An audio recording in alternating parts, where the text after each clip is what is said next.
Hello guys, ഇന്നത്തെ പുതിയ വീഡിയോയിലേക്ക് എല്ലാവർക്കും സ്വാഗതം. നമുക്ക് അച്ചാറുണ്ടാക്കാം. അതിന് തന്നെ നമുക്ക് കരിവേപ്പില പോയി പറിച്ച് കൊണ്ടുവന്നതിന് ശേഷം നമുക്ക് അച്ചാറിൻ്റെ റെസിപ്പി പറഞ്ഞിട്ട് അതിന് തന്നെ മാങ്ങ നന്നായി അരിഞ്ഞതിന് ശേഷം അച്ചാറും പൊടിയും കായപ്പൊടിയും ഇട്ട് മിക്സ് ആക്കുക വേറെ പാത്രത്തിൽ. അതിന് ശേഷം ചട്ടിയിൽ കടുകും മുളകും വെളുത്തുള്ളിയും ഇട്ട് തളിച്ചതിന് ശേഷം അതിലേക്ക് അരിഞ്ഞു വെച്ച മാങ്ങയും അച്ചാറും പൊടിയൊക്കെ മിക്സ് ചെയ്തൊക്കെ ഇട്ട് ചട്ടിയിലേക്ക് ഇട്ട് കൊടുക്കുക. അതിന് ശേഷം കരിവേപ്പിൻ്റെ ഇല ചേർത്ത് കൊടുത്തതിന് ശേഷം നന്നായി ഇളക്കുക. വേണമെങ്കിൽ നമുക്ക് ഉപ്പ് ചേർക്കാവുന്നതാണ്.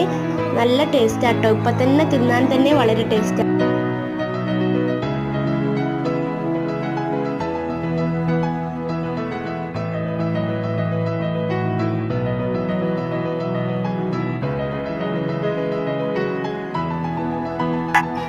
എനിക്ക് ടേസ്റ്റ് നോക്കാൻ തന്നു. നല്ല ടേസ്റ്റ് ആയിരുന്നു. എൻ്റെ കയ്യിൽ നിന്ന് ചാടിപ്പോയി ചൂട് കാരണം. അപ്പോൾ ഞാൻ എടുത്ത് ഒന്നും കൂടി വായിലിട്ട് നല്ല ടേസ്റ്റ് തന്നെ. സുർക്ക് ഒഴിക്കാൻ എന്നാൽ വീഡിയോ കാണിക്കാൻ മറന്നുപോയി. നിങ്ങൾ സുർക്ക് ഒഴിക്കണം കേട്ടോ. എന്നിട്ട് കുപ്പിയിലേക്ക് ആക്കി. ഇത്രയുള്ള വീഡിയോ ലൈക്കും ഷെയർ സബ്സ്ക്രൈബും ചെയ്യണേ.